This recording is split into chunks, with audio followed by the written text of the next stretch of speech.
Mis padres exigieron que organizara la fastuosa boda de mi hermano, el niño dorado, en mi casa después de que me echaron hace años.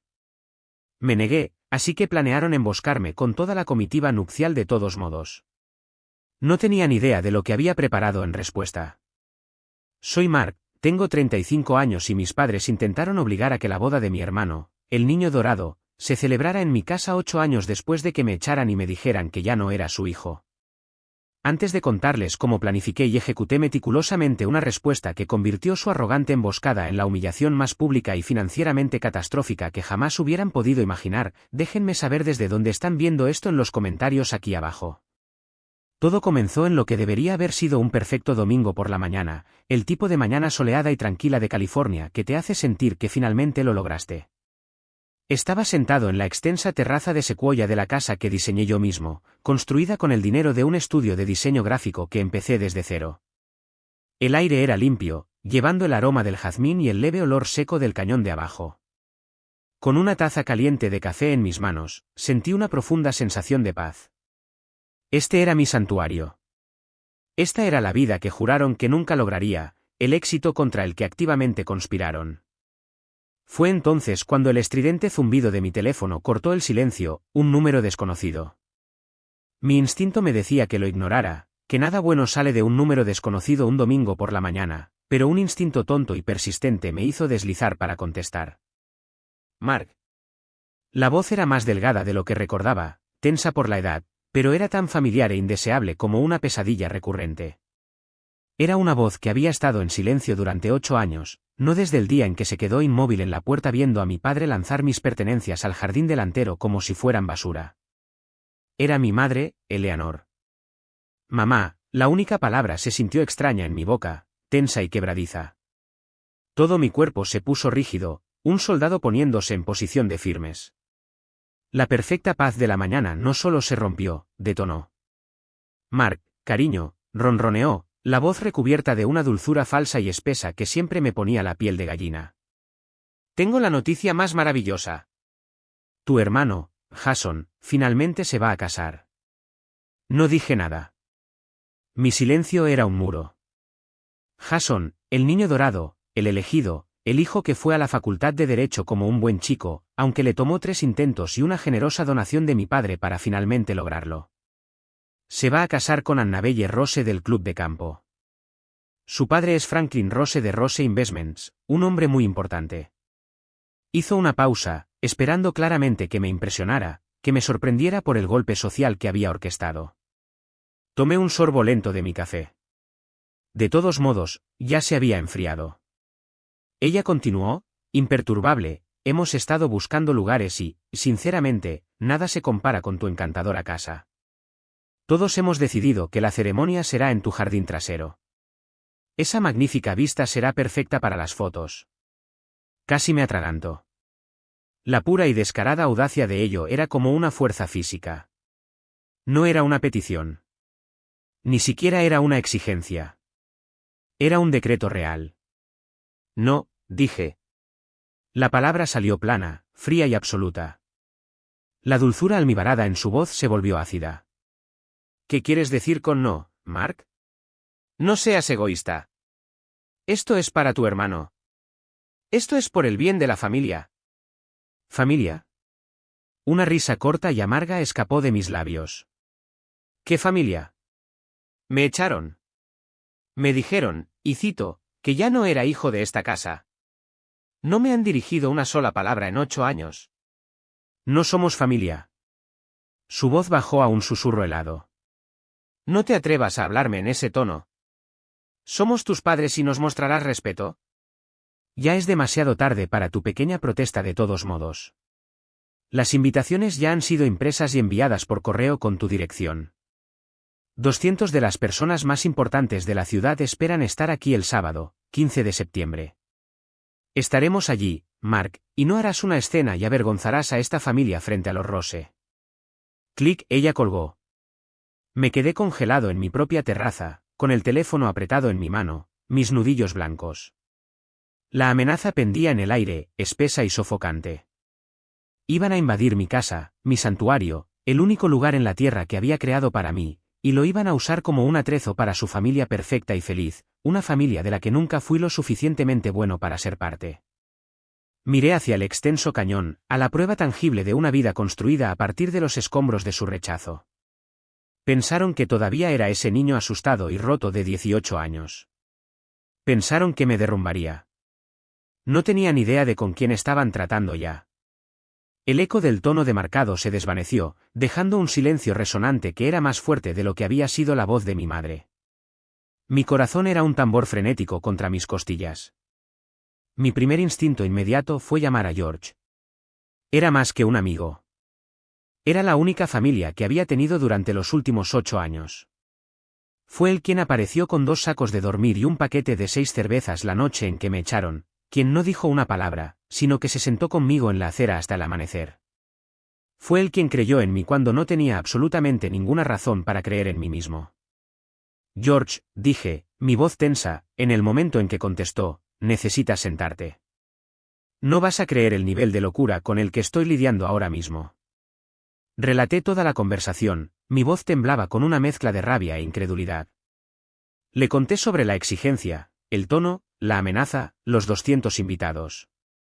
George, fiel a su estilo, escuchó sin interrumpir, su silencio una presencia reconfortante al otro lado de la línea. Cuando terminé, hubo una larga pausa. Así que déjame entender esto bien, dijo finalmente, su voz peligrosamente baja. Después de 8 años de absoluto silencio, te llama, no para disculparse, no para ver cómo estás, sino para informarte que tu casa ahora es un lugar para celebrar la boda del hermano que se quedó de brazos cruzados viéndote ser echado. Eso lo resume bastante bien, dije, con un sabor amargo en la boca. ¿Y están amenazando con simplemente aparecer, como una adquisición hostil? ¿Ese es su plan? Cuentan con el hecho de que no voy a hacer una escena, que simplemente me tragaré mi orgullo para evitar la humillación pública. Es lo que siempre solía hacer. Sí, solía, enfatizó George. Ya no eres ese niño, Mark. Entonces, ¿cuál es la jugada? ¿Obtenemos una orden de restricción? ¿Construimos barricadas en la entrada? No lo sé, confesé, caminando de un lado a otro de mi terraza. Una orden de restricción es problemática. Es pública, y simplemente se siente defensiva. Me han puesto en una esquina. Necesito encontrar una manera de salir de la esquina, no solo construir muros más gruesos. Mientras hablaba, el peso del pasado se asentó sobre mí como un sudario físico. Me hundí en una de las sillas de la terraza, la hermosa mañana completamente olvidada. La escena de hace 8 años se reprodujo en la mente con tanta nitidez y brutalidad como si fuera una película que me obligaran a volver a ver todos los días. Tenía 18 años, rebosante del tipo de optimismo puro e inalterado que solo un adolescente puede sentir. Estaba sentado en el imponente estudio de mi padre, una habitación que siempre olía a cuero, abrillantador de madera y juicio silencioso. Tenía una carta apretada en mi mano, una carta de aceptación a la Rhode Island School of Design, una de las mejores escuelas de arte del país. Venía con una beca parcial. Era todo lo que siempre había soñado. Papá, mamá, había dicho, mi voz temblaba de emoción, me aceptaron. Me aceptaron en Risa. Mi padre, Richard, un hombre que medía el mundo en horas facturables y victorias judiciales, ni siquiera levantó la vista del escrito legal que estaba leyendo. Escuela de arte, se había burlado, las palabras goteando con desdén. Espero que no estés hablando en serio. No vamos a pagar una fortuna para que aprendas a pintar con los dedos.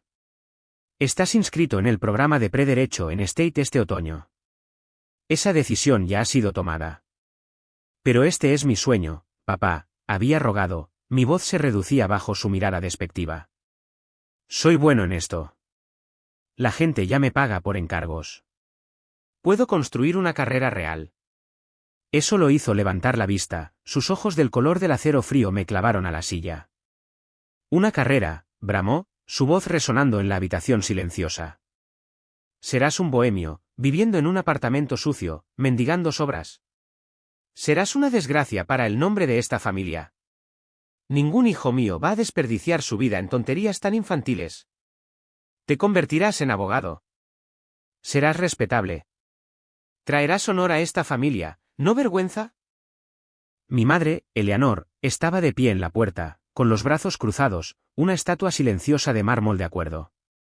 Era una maestra de la agresión pasiva, de decir todo al no decir nada en absoluto. Su silencio era su veredicto. Y mi hermano menor, Jason, entonces de 16 años, miraba por encima de su hombro, con una sonrisa presumida y triunfante en su rostro. Sabía, en ese momento, que acababa de ganar. Era el buen hijo, el heredero aparente. Una oleada de desesperación desafiante surgió en mí. Si no puedo perseguir mi sueño, dije, mi voz temblaba pero firme, entonces no voy a la universidad solo para vivir el tuyo. Fue lo peor que pude haber dicho. El rostro de mi padre pasó de severo a atronador. Se puso de pie de un salto, la pesada silla raspando contra el suelo de madera dura. Entonces ya no eres mi hijo, rugió, su voz sacudiendo las mismas ventanas. Si eliges esa vida patética, ¿la eliges solo? Sal de mi casa ahora. No solo me pidieron que me fuera, me borraron. Mi madre entró en mi habitación y empacó una sola maleta con una furia fría y eficiente. La tiraron al jardín delantero. Mi padre se paró en el porche y me dijo que si alguna vez intentaba contactarlos de nuevo, llamaría a la policía. La puerta principal se cerró con una finalidad ensordecedora. Tenía 18 años, parado en la acera con una maleta y $74 en mi bolsillo. Estaba completa y terriblemente solo. Mark. ¿Estás ahí, amigo? La voz de George era un salvavidas, sacándome de las profundidades heladas del recuerdo. Sí, estoy aquí, dije, mi voz gruesa. Solo recordando. No lo hagas, dijo George con severidad. No dejes que te arrastren de vuelta allí. Ese tipo se ha ido. Tú eres el tipo que ahora posee una casa con vista al cañón, recuerda eso. Mira, si ya imprimieron invitaciones, tiene que haber un sitio web de la boda. Encuéntralo. Mira qué mentiras están diciendo. El conocimiento es poder. Tenía razón. Colgué y abrí mi computadora portátil. Tomó menos de 30 segundos. Boda de Jason Sterling y Annabelle Rose. El primer resultado fue un enlace a un sitio web elegante y profesionalmente hecho, y allí, llenando la pantalla, había una impresionante toma panorámica de mi casa al atardecer. Mi casa, mi hogar. El titular decía, únase a nosotros para una noche mágica en la magnífica finca de la familia Sterling. La finca de la familia Sterling. La mentira era tan descarada, tan audaz, que casi me succionó el aire de los pulmones. Hice clic en las páginas. Había una galería de fotos que mostraba mi piscina infinita, mi jardín meticulosamente ajardinado, la terraza en la que estaba sentado ahora mismo. Eran fotos inmobiliarias profesionales, probablemente extraídas del antiguo anuncio. Tenían una página de confirmación de asistencia ya poblada con docenas de respuestas de sí, un registro de regalos con artículos que costaban miles de dólares. No solo habían decidido usar mi casa, habían cooptado toda mi vida, mi éxito, y lo estaban usando como un disfraz para impresionar a sus amigos ricos. Mientras miraba la pantalla, un recuerdo diferente se abrió paso a través de la ira, un recuerdo amable, de mi madrina, Beatrice, la hermana mayor de mi padre, la oveja negra residente de la familia. Era una pintora brillante y excéntrica que vivía en Santa Fe y siempre olía a trementina y salvia. Era la única que alguna vez alentó mi arte, quien me envió cuadernos de bocetos para mi cumpleaños en lugar de bonos de ahorro. Había fallecido de cáncer cuando tenía 20 años. La familia había dejado dolorosamente claro que no era bienvenido en el funeral, pero recordé una carta que me había enviado justo antes del final. Guardaba una pequeña caja de cosas significativas, mi primer premio de diseño, una foto mía y de George en nuestra graduación de la escuela secundaria, algunos otros recuerdos. Sabía que estaba allí. Encontré la caja en la parte trasera del armario de mi oficina y levanté la tapa. Allí estaba, encima de una pila de bocetos antiguos. Su letra era temblorosa pero elegante. La carta estaba llena de amor y aliento, pero fue el último párrafo el que hizo que se me cortara la respiración. Me he asegurado de que te cuiden, mi querido Mark, había escrito. He dejado algo para ti en un fideicomiso. Tu padre es el ejecutivo, pero no puede tocarlo. Está guardado hasta que cumplas 35 años. No es una fortuna, pero es suficiente para darte un verdadero comienzo, o un turbo si ya has comenzado. No dejes que te intimiden para que no lo obtengas. Es tu legado de mí. Ahora tenía 35 años. El fideicomiso. Lo había olvidado por completo, en mi desesperada lucha por construir una vida, mi feroz orgullo por hacerlo todo yo mismo y mi deseo de no tener nada que ver con esa familia. Nunca lo había investigado ni una sola vez. Mi teléfono sonó de nuevo, un número familiar esta vez, mi tía Carol, la hermana de mi madre, la recolectora de información designada de la familia y culpable de todo. Mark, cariño, es tu tía Carol, comenzó, su voz rezumaba preocupación almibarada. Tu madre me dijo que ustedes dos tuvieron una pequeña charla. Solo quería llamar y ver cómo estabas. Estoy bien, tía Carol, dije, mi voz en un tono monótono. Oh, bueno. ¿Sabes, Mark, tu madre está tan orgullosa de Jason? Esta boda es realmente muy importante para la familia, una oportunidad para un nuevo comienzo, especialmente después de, bueno, ya sabes, después de que la pequeña empresa de Jason necesitara esa gran afluencia de efectivo el año pasado. Este matrimonio con Annabelle es una bendición. Mi sangre se heló. Las palabras quedaron suspendidas en el aire, zumbando como avispas enojadas. Gran afluencia de efectivo el año pasado. ¿Qué empresa era esa? Pregunté, luchando por mantener mi voz casual. Oh, alguna cosa de inicio tecnológico. Todo era muy complicado. Todo lo que sé es que tus padres movieron cielo y tierra para conseguirle la inversión que necesitaba. Son padres tan maravillosos y solidarios. Sentí una sospecha oscura y fea comenzar a unirse en el hueco de mi estómago. Un fideicomiso que acababa de vencer, un hermano que de repente necesitaba una gran afluencia de efectivo, no podía ser una coincidencia. Era demasiado limpio, demasiado ordenado. Me tengo que ir, tía Carol, dije, mi voz aguda. Por supuesto, querido. Solo recuerda que la familia es lo más importante. Intenta ser feliz por tu hermano. Colgué el teléfono, mi mente corriendo a toda velocidad. Las piezas se estaban uniendo en una imagen tan fea que me enfermaba. Esto ya no se trataba solo de una boda. Se trataba de algo mucho más siniestro. Inmediatamente llamé a George de nuevo. George, dije, mi voz baja y peligrosa, es peor, mucho peor. Creo que me robaron mi herencia. El lunes por la mañana siguiente se sintió como el amanecer de una guerra. El sol de California era brillante, pero todo lo que sentía era una resolución fría y acerada. El primer nombre en mi lista de cosas por hacer era el señor Abernathy, el abogado anciano que había administrado la herencia de mi madrina Beatrice. Encontré el número de su firma en línea y lo marqué, mis nudillos blancos mientras apretaba el teléfono. Después de navegar por un laberinto de menús automatizados, finalmente llegué a un ser humano, una recepcionista que sonaba alegre. Abernathy, Cramwell y Finch. ¿Cómo puedo dirigir su llamada? Me gustaría hablar con el señor Abernathy, por favor. Mi nombre es Mark Sterling. Lo siento, señor. El señor Abernathy está semi-retirado y solo toma citas programadas. Es un asunto personal, insistí, con una nota de urgencia en mi voz. Se refiere a la herencia de su hermana, Beatrice Sterling. Por favor, solo dígale que estoy en la línea. Ella suspiró, el sonido de la reticencia burocrática, pero me puso en espera. La música de espera era una pieza clásica genérica y chillona que me irritaba los nervios ya deshilachados.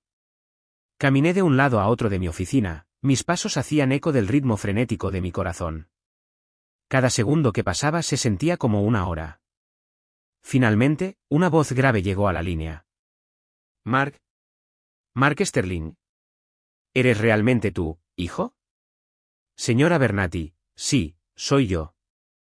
Gracias por tomar mi llamada. Por supuesto, por supuesto. Tenía mucho cariño a su madrina. Una verdadera original, esa. Sentí mucho escuchar sobre la pelea con sus padres. Beatrice estaba desconsolada. Ella era única, estuve de acuerdo, mi garganta se tensó. Señor, estoy llamando sobre el fideicomiso que estableció para mí. En su carta, dijo que vencería en mi 35 cumpleaños. Eso fue el mes pasado. Escuché el crujido de papeles de su lado. Ah, sí, el fideicomiso suplementario Beatrice Sterling, un instrumento inteligente. Permítame sacar el archivo. Ahora está todo digitalizado, ya sabe, mucho más eficiente. Más crujidos. Aquí estamos. Sí, el fideicomiso venció según lo programado. El capital total se dispersó hace unas semanas, según las instrucciones. Mi estómago cayó en picado. ¿Dispersado? Yo, no he recibido ningún fondo, señora Bernati. No he firmado ni un solo documento. La línea se quedó en silencio por un momento. El crujido de los papeles se volvió más urgente. Bueno, eso es muy irregular. Mis registros muestran que el formulario de autorización de desembolso fue recibido y procesado. Los fondos, $200,000, para ser exactos, fueron transferidos a la cuenta designada del beneficiario. ¿Hay alguna manera, pregunté, mi voz apenas un susurro, de que me envíe por correo electrónico una copia de ese formulario de autorización firmado? Por supuesto, Mark. Se lo estoy enviando a su correo electrónico registrado ahora mismo. Avíseme si no lo recibe. La notificación por correo electrónico sonó casi instantáneamente. La línea de asunto decía, autorización de desembolso, fideicomiso B. Sterling. Mi mano temblaba tanto que me perdí la alfombrilla del ratón en mi primer intento de hacer clic para abrirlo. Respiré hondo e hice clic de nuevo. El documento era un formulario financiero estándar y de aspecto seco. Mis ojos recorrieron la jerga legal hasta la línea de firma en la parte inferior. Decía el Mark de Sterling, mi nombre, mi firma. Excepto que no lo era. Era una falsificación patética, casi cómica. La inclinación estaba mal, demasiado vertical. La M era demasiado redondeada, y el bucle en la K era un círculo torpe e infantil. Parecía que alguien había trazado una firma antigua, alguien que no conocía el flujo natural de mi escritura. Era el tipo de falsificación que mi hermano Jason habría intentado para una nota de enfermedad en la escuela secundaria.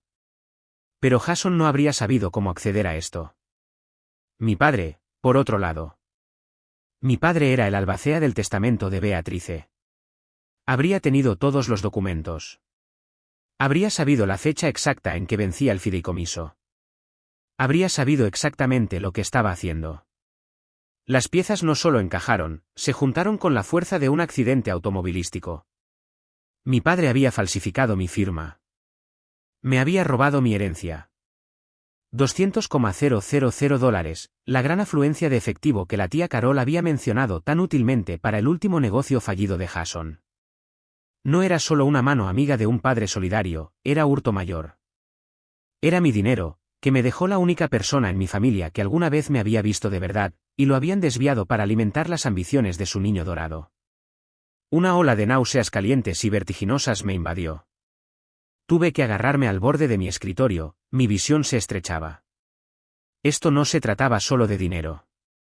Se trataba de una violación de un fideicomiso sagrado, una traición tan profunda que se sentía como una herida física.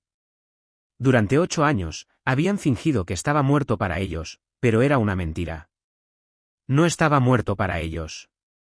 Era una cuenta bancaria secreta y sin supervisión que podían asaltar cuando quisieran. Pasé las siguientes horas en una furia fría y metódica. Llamé al banco que había administrado el fideicomiso, haciéndome pasar por el hijo preocupado que intentaba rastrear una transacción familiar.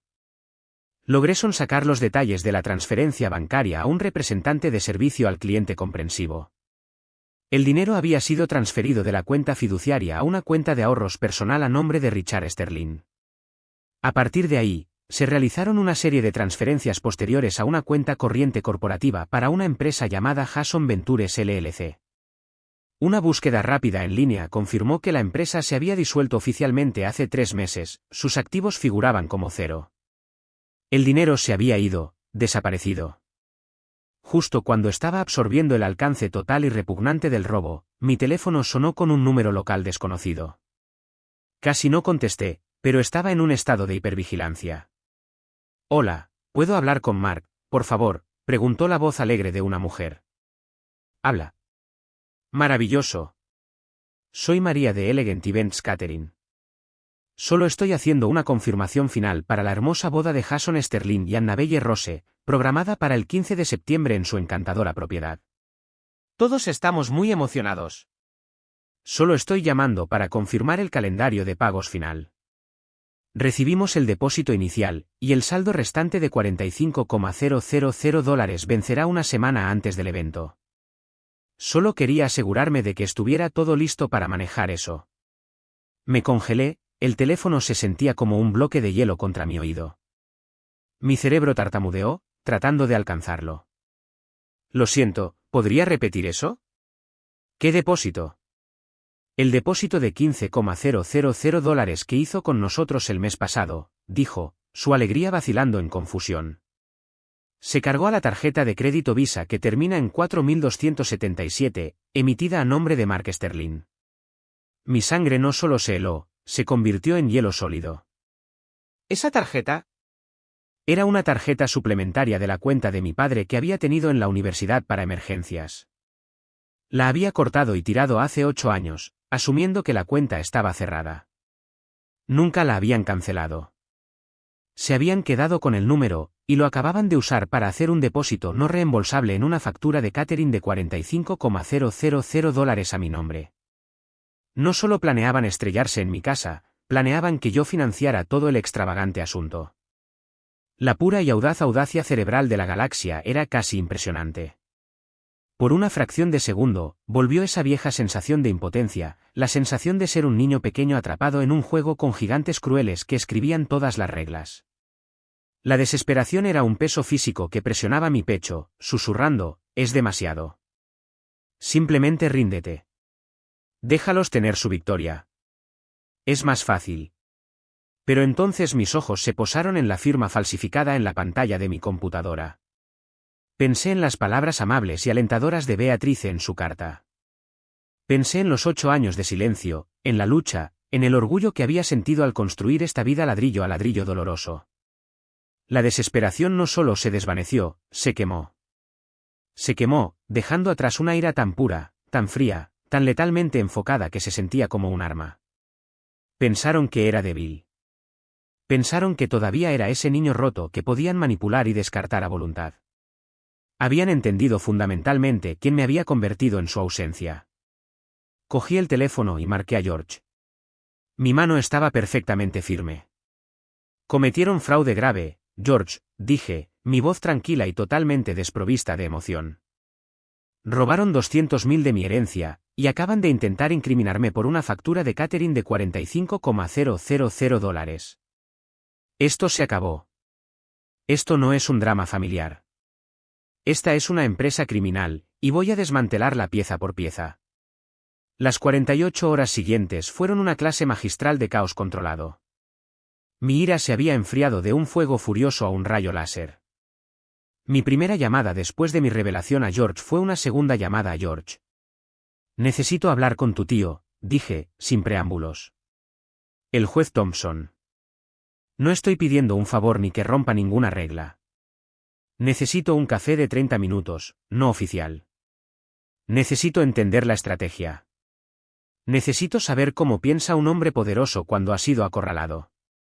George, al sentir el cambio en mi voz de la desesperación a la determinación, simplemente dijo, lo arreglaré. Nos reunimos a la mañana siguiente en un restaurante tranquilo y anticuado lejos de nuestros vecindarios habituales. El juez Thompson era una figura imponente, incluso con una camisa polo informal. Tenía una manera de mirarte que se sentía como si estuviera leyendo las notas al pie de tu alma. No perdí tiempo con cumplidos. Expuse toda la historia, metódicamente, cronológicamente, el repudio, los 8 años de silencio, la demanda de la boda, la herencia robada, la firma falsificada, el cargo de catering fraudulento. Deslicé una carpeta sobre la mesa con copias de los documentos clave. Escuchó atentamente, con la mirada fija en mi rostro, sin tocar su café. Cuando terminé, abrió la carpeta y examinó la falsificación y los estados de cuenta bancarios. Estuvo en silencio durante 1 minuto completo, su expresión sombría. Mark, dijo finalmente, su voz un murmullo bajo, primero, lo que hizo tu familia es reprensible. Segundo, esto se ha intensificado mucho más allá de una disputa doméstica. Falsificación, fraude electrónico, fraude con tarjetas de crédito, estos son delitos federales graves. Presentar un caso penal es un camino, pero es largo, brutal y emocionalmente agotador. Puede llevar años, y el resultado nunca es seguro. Se inclinó hacia adelante, sus ojos se fijaron en los míos. La ruta civil es diferente. Es más limpia. Se trata de restitución y justicia en tus términos. Se trata de golpearlos en los dos lugares que les causarán más dolor, sus cuentas bancarias y su reputación pública. Golpeó la carpeta. Tienes una montaña de evidencia, pero necesitas más que evidencia. Necesitas un arma para proteger tu casa el 15 de septiembre. Un simple, no, es un escudo endeble. Necesitas una fortaleza legalmente impenetrable. Necesitas un contrato preexistente, inquebrantable y legalmente vinculante que haga que su mera presencia en tu propiedad sea un acto criminal inequívoco. Se recostó y tomó un largo sorbo de su café. Este no es mi patio de recreo. Necesitas un litigante, un verdadero tiburón. Conozco al mejor abogado civil del estado para este tipo de trabajo. Su nombre es Jessica Albright. Ella no solo gana casos, aniquila a sus oponentes. Dile que te envié yo. Salí de ese restaurante con un plan de batalla. Ya no me estaba defendiendo, iba a la ofensiva. Mi siguiente movimiento ese día podría haber parecido sentimental, pero fue estratégico. Esa noche, fui a una recaudación de fondos para el centro comunitario LGBTQI local. Después de ser exiliado por mis propios familiares consanguíneos, había encontrado un sentido de pertenencia tranquilo en comunidades construidas sobre la elección y la aceptación. Había sido un donante modesto pero regular durante años, y conocí a la directora del centro, una mujer explosiva llamada Sara. La encontré junto a la mesa de la subasta silenciosa, luciendo agotada. ¿Noche difícil, Sara? Pregunté. Ella sopló un mechón rebelde de cabello púrpura fuera de su rostro. Oh, hola Mark, no tienes idea. Nuestro lugar principal para el festival Big Pride in the Park el próximo mes acaba de cancelarnos, algunas tonterías sobre la violación de un permiso. Ahora estamos en un aprieto masivo. Necesitamos un espacio al aire libre que pueda albergar a un par de miles de personas, y todo está reservado o quiere cobrarnos una fortuna que no tenemos. Y ahí estaba. El universo no solo susurró la respuesta, me la gritó a través de un megáfono. La pieza final, brillante y devastadora de mi estrategia encajó en su lugar. Era más que perfecta, era justicia poética del más alto orden. Sara, dije, una sonrisa lenta y deliberada extendiéndose por mi rostro, ¿qué pasaría si te dijera que tengo una solución? ¿Cómo te sentirías si celebráramos tu Festival del Orgullo en una finca privada de varias hectáreas en la ladera de una colina con una de las mejores vistas del condado, completamente gratis? La mandíbula de Sara cayó. ¿Tu lugar, Mark? ¿Hablas en serio? Eso nos salvaría. Eso sería increíble.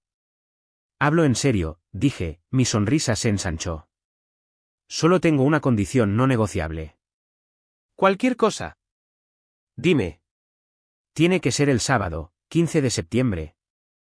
Al día siguiente, entré en la oficina del centro de Jessica Albright. Era exactamente como la habían descrito, impecablemente vestida, irradiando un aura de competencia letal. Su oficina era minimalista, moderna y daba a toda la ciudad. No perdí su tiempo. Presenté la carpeta de evidencia.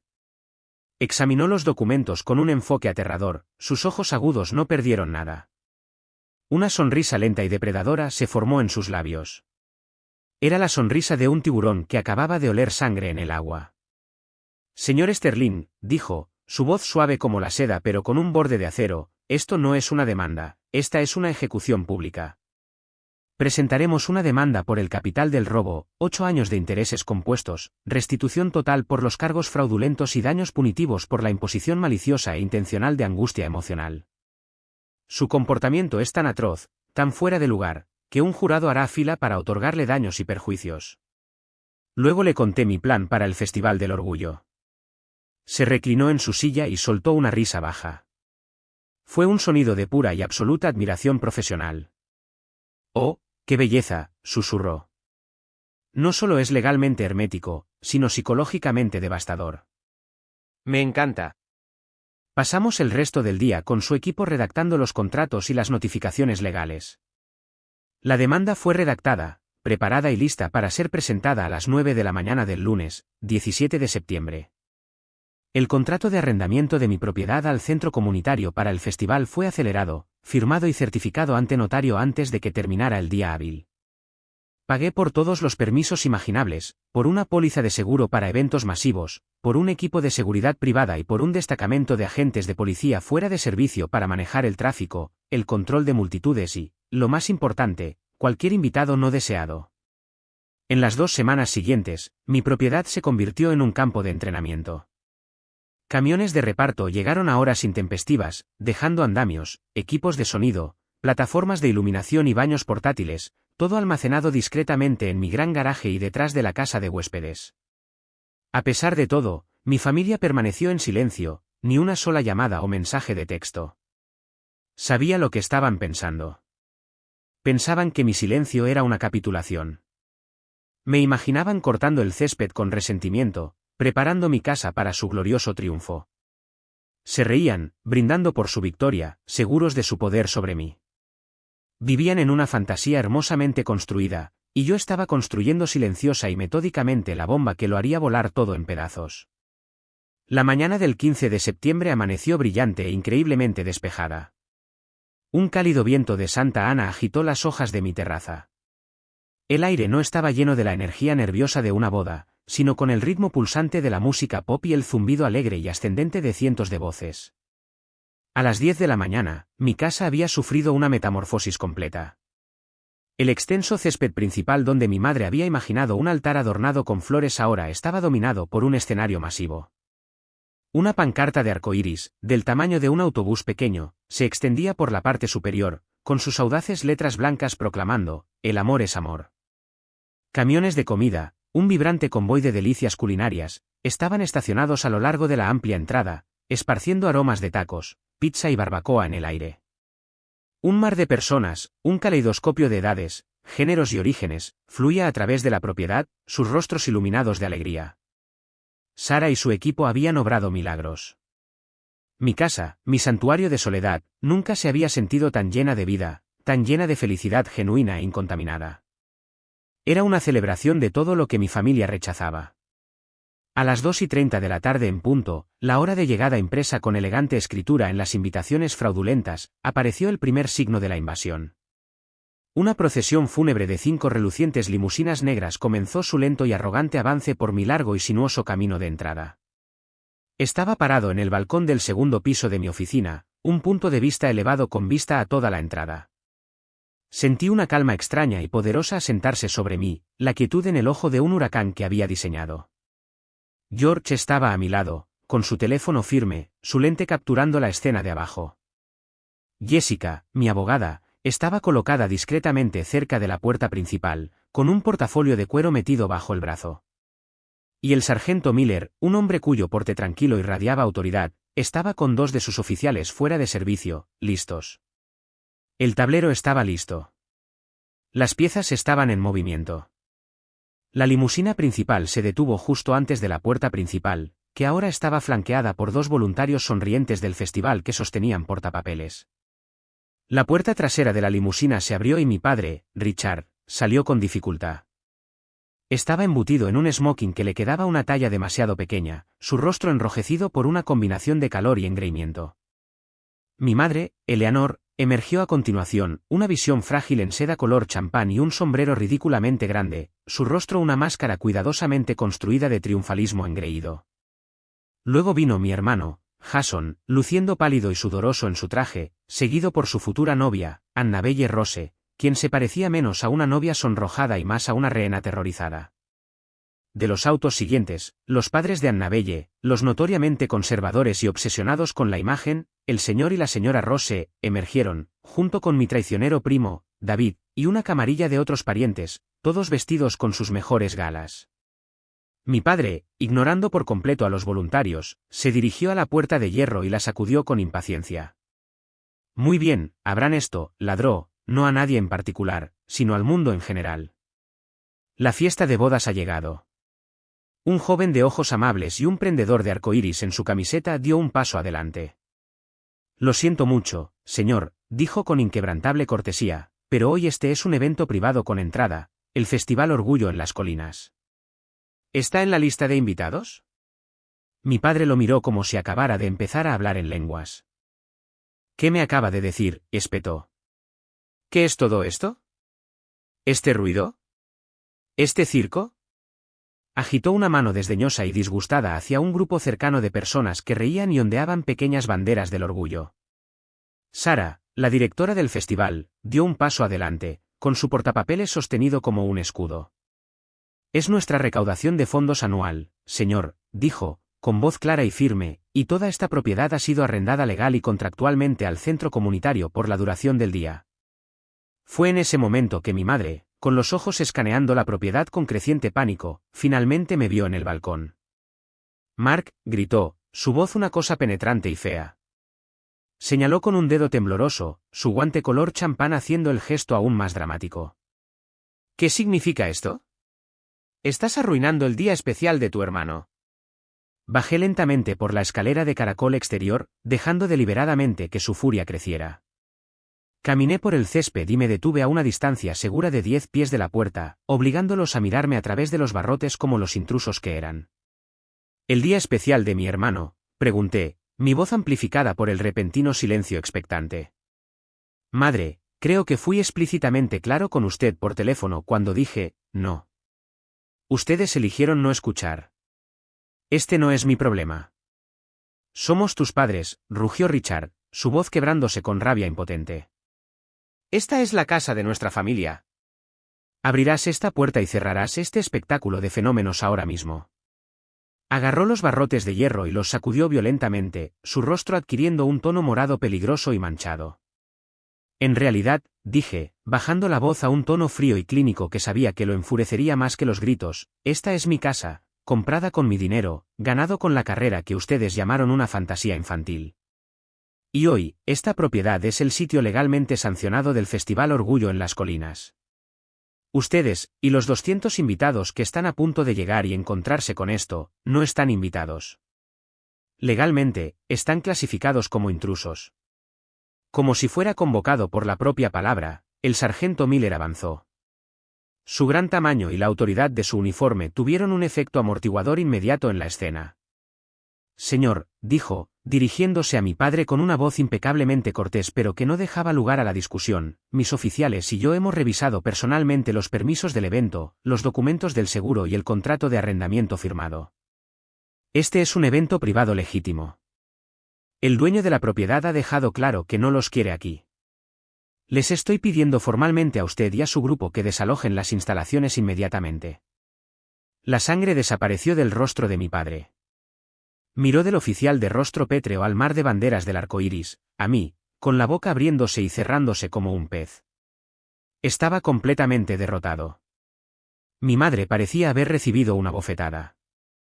La mandíbula de Jason estaba floja, su aura de chico dorado disolviéndose en un charco de patética confusión. Pero fue la reacción del señor Franklin Rose la que fue la verdadera victoria. Se había mantenido al margen, un observador silencioso, su rostro una nube de tormenta de incredulidad y horror naciente. Este hombre, cuyo mundo entero estaba construido sobre la reputación, el control y las apariencias conservadoras, estaba presenciando un espectáculo público de disfunción. Vio a un patriarca gritando e irracional, una matriarca chillando e histérica, y un novio débil y pusilánime. Vio la fea verdad detrás de la fachada de plata cuidadosamente pulida. Dio un paso decisivo hacia adelante, su rostro tallado en granito. Agarró firmemente el brazo de su hija. Annabel, dijo, su voz una orden baja y letal. Nos vamos. Pero papá, tartamudeó Annabelle, con los ojos muy abiertos por el pánico mientras miraba de su padre a Jason, la boda, mi vestido. No hay boda, declaró el señor Rose, su mirada fría recorriendo a mi familia con una mirada de profundo desprecio. Fijó sus ojos en Jason. Y usted y yo tendremos una conversación sobre el futuro de Rose Investments Capital en su pequeña empresa a primera hora del lunes por la mañana. La amenaza era tácita pero absoluta. Se giró, guiando a su atónita esposa e hija que lloraba de regreso a su limusina sin una sola mirada hacia atrás. Ese fue el golpe final. La presa de la compostura de mi familia estalló. Los sollozos de Annabelle eran audibles. Mi madre murmuraba, humillada, completamente humillada. Y mi padre poderoso e intocable, Perdió completamente el control. Desató un torrente de abusos contra mí, una corriente de invectivas y amenazas tan viles, tan llenas de odio, que dejó al descubierto el núcleo podrido del hombre. Y el teléfono de George, desde el balcón de arriba, capturó cada una de las palabras condenatorias. El sargento Miller finalmente tuvo suficiente. Señor, eso es todo. Puede irse por sus propios medios o puede irse esposado. La elección es suya. No hubo elección. Derrotados, deshonrados y desmantelados públicamente frente a sus compañeros y salvadores financieros, se retiraron. Regresaron arrastrando los pies a sus limusinas, un desfile roto y patético de fracaso. Cuando sus autos ejecutaron un torpe giro de 3 puntos y se alejaron avergonzados, un espontáneo y gozoso grito estalló entre los asistentes al festival que habían presenciado todo el drama. Miré a George, quien me dio un asentimiento solemne y respetuoso. No solo había defendido mi casa. Los había expuesto. Había usado el mismo escenario que buscaban cooptar para sus mentiras para difundir la verdad innegable de quienes eran realmente. La victoria fue absoluta. Las consecuencias inmediatas fueron una cascada de consecuencias, cada una de ellas un resultado directo de esa desastrosa escena en mi puerta. El vídeo que grabó George nunca se filtró a los tabloides o las redes sociales. No era necesario. Fue desplegado con precisión quirúrgica por la oficina de Jessica como una pieza clave de evidencia, pero el daño real fue hecho por el boca a boca, extendiéndose como un reguero de pólvora a través del pequeño y incestuoso mundo en el que vivían mis padres. El primer dominó en caer fue Jason. Me llamó esa noche, su voz un desastre histérico y áspero. Tú hiciste esto, gritó por teléfono, sus palabras puntuadas por sollozos desesperados. Arruinaste mi vida. Annabelle me dejó. Ni siquiera contesta mis llamadas. Su padre me llamó personalmente, dijo, y cito, nuestra relación comercial está terminada, con efecto inmediato. Está retirando toda su financiación. Mi empresa está acabada. Todo se ha ido. Todo es culpa tuya. Escuché su diatriba, sin sentir nada más que un vacío profundo y cansado. Mi culpa, finalmente dije, mi voz fría incluso. Le dije, no, a mamá. Dejé mi posición perfectamente clara. Todos ustedes corrieron un riesgo calculado. Apostaron a que yo seguía siendo el mismo niño débil al que podían manipular. Perdieron. Estas no son mi culpa, Jason. Estas son las consecuencias de sus propias acciones. Terminé la llamada antes de que pudiera farfullar una palabra más. A la mañana siguiente, a las 9:01 de la mañana, Jessica Albright presentó nuestra demanda civil de $2 millones. La presentación judicial, un documento público, detallaba cada acusación con excruciating detalle, el robo de la herencia a través de una firma falsificada, el uso fraudulento de mi tarjeta de crédito, la conspiración para allanar. Un alguacil entregó copias a la casa de mis padres y a su atónito abogado de familia. La guerra se había trasladado a un nuevo campo de batalla oficial. Las consecuencias sociales fueron igual de devastadoras. Nos enteramos a través de la tía Carol, quien me llamó no para disculparse sino para acusarme histéricamente de destruir a la familia, que a mi padre se le había pedido cortés pero firmemente que renunciara a su prestigioso puesto en la junta directiva de su iglesia. La familia Rose era un pilar de esa comunidad, y su silenciosa desaprobación tenía más peso que cualquier queja formal. Mi madre, cuya identidad completa estaba envuelta en su agenda social y su estatus como presidenta del comité para varias organizaciones benéficas, de repente fue persona non grata. Sus llamadas telefónicas no fueron devueltas. Sus invitaciones a almorzar fueron cortésmente rechazadas. Habían construido su mundo sobre una base de imagen y reputación, y de la noche a la mañana, esa base se había desmoronado en polvo. Una semana después, la oficina de Jessica recibió una llamada de su abogado, un hombre llamado Henderson, solicitando una reunión para discutir una posible resolución. Aceptamos la reunión, me aconsejó Jessica por teléfono. Su voz era nítida y confiada. Es una señal de debilidad. Saben que los tenemos contra las cuerdas. No negociaremos. Dictaremos los términos. Quiero que estés ahí. Quiero que te vean sentado a mi lado, completamente en control. La reunión se celebró en una sala de conferencias grande e intimidante en el piso 40 del edificio de oficinas del centro de Jessica. La vista de la ciudad era espectacular. Me senté a un lado de una enorme mesa de caoba pulida, vestido con un traje elegante hecho a medida. Jessica se sentó a mi lado, con un maletín de piel de cocodrilo sobre la mesa frente a ella. Mis padres y Jason fueron conducidos unos minutos más tarde. Parecían fantasmas. Estaban encogidos, pálidos y exhaustos. La ropa cara les quedaba diferente ahora, luciendo menos como un uniforme de poder y más como un disfraz barato. Su abogado, Henderson, un hombre con ojos cansados y una caída derrotada en sus hombros, se aclaró la garganta y comenzó con una apelación débil. Señora Albrecht, Mark, todos estamos aquí hoy con la esperanza de que podamos resolver este asunto amigablemente, como familia. Una demanda de esta naturaleza, con este tipo de acusaciones, es tan terriblemente destructiva para los lazos familiares. Jessica dejó que el silencio flotara en el aire por un momento antes de responder. No alzó la voz, no necesitaba hacerlo. Sus palabras fueron como fragmentos de hielo.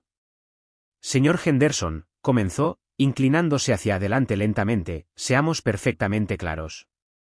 Esto dejó de ser un asunto familiar en el momento en que sus clientes conspiraron para cometer múltiples delitos graves contra mi cliente. No estamos aquí para discutir lazos. Estamos aquí para discutir la restitución. Abrió su maletín y sacó una carpeta gruesa encuadernada en espiral. La deslizó al centro de la mesa con un suave golpe.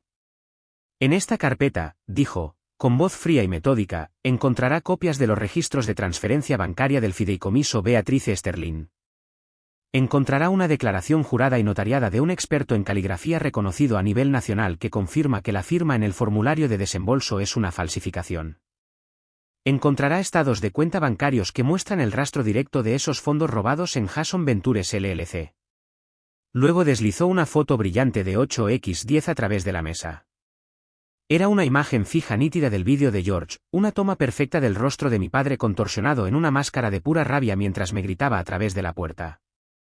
También tenemos 3 horas de evidencia de vídeo de alta definición que documenta la entrada ilegal criminal de sus clientes, su alteración del orden público y las múltiples amenazas de violencia expresadas por su cliente, el señor Richard Sterling.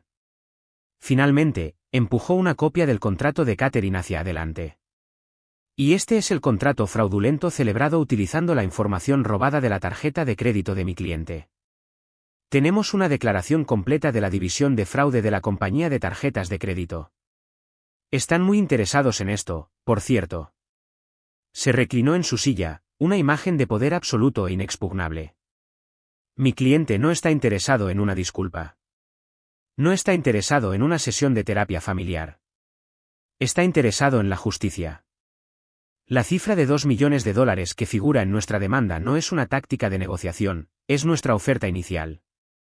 Estamos completamente preparados para proceder a un juicio con jurado y, francamente, no puedo imaginar un jurado en el estado de California que no estaría encantado de dar un ejemplo de sus clientes.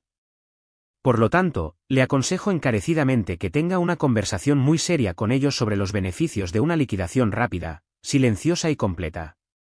Observé sus rostros. Mi padre, el titán de la sala del tribunal, estaba ceniciento y silencioso. Mi madre parecía estar tratando de encogerse en su silla. Jason simplemente miró la superficie pulida de la mesa como si contuviera las respuestas al universo. Habían entrado con la esperanza de encontrar una grieta en mi resolución, una debilidad que pudieran explotar. En cambio, habían caminado directamente hacia un jaque mate legal perfectamente ejecutado. Miré a través de la mesa a las 3 personas que habían intentado borrarme. No sentí rabia. No sentí lástima. No sentí nada en absoluto. Y en esa nada, encontré mi libertad. Los meses posteriores a esa reunión en la oficina de Jessica fueron un desmantelamiento silencioso y metódico de la vida de mi familia tal como la conocían. Enfrentados a un caso imposible de ganar y a la humillación pública de un juicio, se vieron acorralados. Su abogado, Henderson, claramente les aconsejó que su única opción era llegar a un acuerdo. Intentaron luchar contra ella, por supuesto. Hubo ofertas bajas, intentos de prolongar los procedimientos, patéticas apelaciones a través de canales secundarios. Jessica los ahuyentó a todos como moscas. Era una fuerza de la naturaleza, y estaba de mi lado. En última instancia, capitularon. El acuerdo fue por una suma sustancial de 7 cifras. Para pagarla, se vieron obligados a vender su extensa casa en el rico suburbio donde crecí, la misma casa de la que me habían echado. Tuvieron que liquidar la mayor parte de su cartera de inversiones y cobrar sus fondos de jubilación. Todo sobre lo que habían construido su identidad, la casa, el estatus social, la ilusión de riqueza, fue despojado. La justicia no era solo un concepto, era una factura que finalmente había vencido. Durante este periodo, mi propia vida comenzó a florecer de maneras inesperadas. La historia de la no boda, como se llegó a conocer, había circulado entre la élite de la ciudad. Si bien algunos de los tipos más conservadores se pusieron del lado de mis padres, un número sorprendente de personas quedaron impresionadas por mi audacia y pensamiento estratégico. Mi estudio de diseño, ya exitoso, de repente fue inundado con llamadas de nuevos clientes de alto perfil. Uno de ellos era un multimillonario tecnológico, un hombre que en realidad había estado en la lista original de invitados para la boda. Había aparecido, visto el Festival del Orgullo en pleno apogeo, escuchado la historia, y aparentemente, se había reído a carcajadas. Llamó a mi oficina una semana después. Me gusta como piensas, Sterling, había dicho por teléfono. No solo juegas el juego, cambias el tablero. Necesito ese tipo de pensamiento para la marca de mi nueva empresa. El trabajo es tuyo si lo quieres. Fue el contrato más grande de mi carrera. La ironía era tan espesa que podía saborearla. El mismo evento que mi familia había orquestado para cooptar mi éxito para su propia imagen había fracasado tan espectacularmente que terminó catapultando mi carrera a un nivel completamente nuevo. Pero la transformación más profunda provino de lo que elegí hacer con el dinero del acuerdo. Se sentía contaminado, un producto del dolor y la traición. No lo quería en mi vida, así que decidí reciclarlo. Tomé los $200,000 originales, la cantidad exacta de mi herencia robada, y trabajé con un asesor financiero para establecer una fundación benéfica. La llamé la beca Beatrice Sterling, un tributo al único miembro de la familia que alguna vez creyó en mis sueños. Su misión era simple: proporcionar becas y subvenciones a jóvenes artistas, músicos y escritores que habían sido repudiados o económicamente excluidos por sus familias por elegir un camino creativo. La primera ceremonia de entrega de becas fue un evento simple y hermoso que se llevó a cabo en mi patio trasero. El césped donde mi padre tenía la intención de pararse y ver casarse a su hijo favorito ahora estaba lleno de una docena de jóvenes brillantes y esperanzadores, su energía un contrapunto vibrante al feo recuerdo de lo que podría haber sido. Me puse de pie y dije algunas palabras, luego llamé el nombre de la primera receptora, una joven pintora con un talento feroz llamada Maya. La habían echado de su casa por negarse a especializarse en contabilidad. Cuando le entregué el cheque de gran tamaño, lo miró con lágrimas corriendo por su rostro. Estaba durmiendo en mi auto la semana pasada, me susurró, con la voz entrecortada por la emoción. Realmente pensé que iba a tener que renunciar a todo. ¿Esto? Esto no es solo dinero, es una segunda oportunidad. Es alguien que dice, te veo. Lo que haces importa. Mirando en sus ojos, viendo el talento bruto y la feroz determinación que casi se habían extinguido, sentí una sensación de paz y propósito que fue más satisfactoria que cualquier victoria o acto de venganza. Había tomado el veneno de mi pasado y lo había convertido en un antídoto para el futuro de otra persona. Aproximadamente un año después de que se finalizara el acuerdo, salía de mi edificio de oficinas una noche tarde cuando los vi, mis padres. Me estaban esperando en la acera, acurrucados bajo una farola. Parecían extraños. La ropa cara hecha a medida había desaparecido, reemplazada por versiones mal ajustadas de grandes almacenes. La postura poderosa de mi padre se había ido, reemplazada por una caída derrotada. Mi madre, que siempre había estado tan impecable, parecía deshilachada por los bordes. Mark, dijo mi madre, interponiéndose en mi camino. Su voz era delgada, suplicante. Mark, por favor, solo queremos hablar. Solo por un minuto. Me detuve, mi cuerpo tensándose. Mantuve una distancia cuidadosa de 5 pies entre nosotros. No tenemos nada de qué hablar, dije, mi voz plana y desprovista de emoción. Lo sentimos, soltó mi padre, las palabras sonando antinaturales y dolorosas saliendo de sus labios. Parecía desesperado, sus ojos contenían una luz frenética y suplicante que nunca antes había visto. Sabemos que cometimos un error terrible, un error horrible, pero tienes que entender, estábamos arruinados. Mis inversiones salieron mal después de la crisis de 2008. Lo hemos estado ocultando durante años, viviendo a crédito. El dinero se había ido. Esa boda, la familia de Annabelle, era nuestra única salida. Íbamos a estar en bancarrota, sin hogar. Estábamos desesperados. Ahí estaba, la gran confesión, la verdad final y patética. No se trataba solo de su orgullo o su preferencia por Jason, se trataba de la autoconservación. Eran dos personas ahogándose, y estaban dispuestas a hundirme, a robarme, a cometer fraude, a sacrificar toda mi vida solo para mantener sus propias cabezas fuera del agua. No era una justificación, era la admisión definitiva de su propia bancarrota moral. Me quedé mirando sus rostros, grabados con la fealdad de la autocompasión y la desesperación. Esperé un parpadeo de algo dentro de mí, un fantasma de lástima, un eco de amor, una punzada de historia compartida. Pero no había nada. La puerta a esa parte de mi corazón, la parte que una vez había anhelado su aprobación, estaba cerrada con llave y bloqueada. La habitación estaba vacía. Ya no eran los gigantes que me habían echado, eran solo dos tristes y viejos extraños en una acera, contando una historia de su propia creación. Miré a mi padre, luego a mi madre. Les di un pequeño asentimiento final. No fue un asentimiento de perdón o comprensión, fue un asentimiento de despido. Luego, sin decir una palabra más, los rodeé y continué caminando por la calle hacia el aire fresco de la noche. No corrí. No miré hacia atrás. No hubo un discurso final dramático, solo el ritmo silencioso y constante de mis pasos, alejándome de mi pasado y hacia mi futuro, dejándolos atrás para siempre. Esta noche, 2 años después, mi casa está llena de calidez y luz. Los bordes afilados del pasado se han suavizado. Los recuerdos son ahora notas al pie de página en una historia mucho más grande.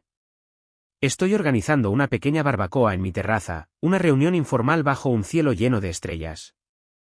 George está en la parrilla, discutiendo con mi abogada, Jessica, sobre el final de un programa de televisión popular. Se han hecho buenos amigos, un hecho que me causa una diversión sin fin.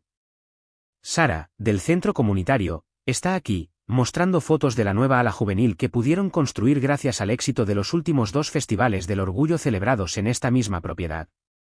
Maya, la primera receptora de la beca Beatrice, también está aquí, recién salida de su primera exposición individual con todas las entradas vendidas.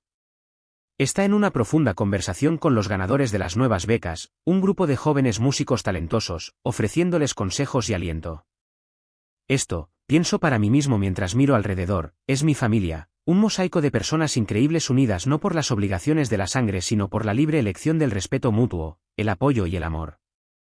Esta es la familia que construí, la familia que elegí, la familia que me eligió de vuelta. Rara vez pienso en mis padres. Existen en algún lugar del mundo, viviendo una vida que ya no puedo imaginar. Escuché a través de la vid que Jason se mudó a un estado diferente. Está en terapia, trabajando en un trabajo modesto y aparentemente tratando de desenredarse de la red tóxica que tejieron nuestros padres. No guardo rencor hacia él. Espero genuinamente que encuentre su propia paz, lejos de su influencia. Pero su viaje es suyo, ya no está enredado con el mío.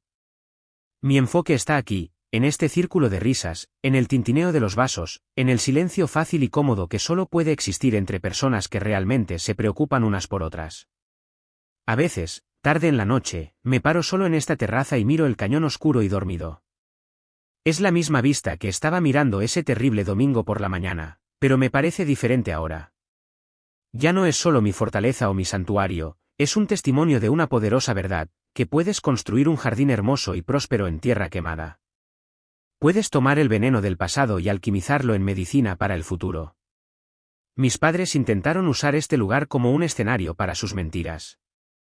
Al hacerlo, inadvertidamente me obligaron a descubrir que es realmente un hogar. No son 4 paredes y una vista espectacular, es un sentimiento. Es seguridad. Es aceptación. Es la profunda comodidad de saber que eres visto, valorado y amado por exactamente quien eres, no por quien otros exigen que seas. Tomo mi vaso, golpeándolo suavemente con una cuchara. La conversación se detiene y todos los ojos se vuelven hacia mí, sus rostros iluminados por el cálido y suave brillo de las luces de cadena. Solo quiero decir gracias, digo, mi voz firme y clara, por estar aquí, por ser ustedes. Por la familia elegida. Por la familia elegida, un coro de voces resuena. El sonido de las copas chocando entre sí es una música dulce y esperanzadora que resuena en la clara noche de California. Y en ese sonido, en este momento, estoy finalmente completa e irrevocablemente en paz. Gracias por escuchar mi historia. Espero que haya resonado contigo de alguna manera. ¿Alguna vez has tenido que enfrentarte a tu propia familia para protegerte?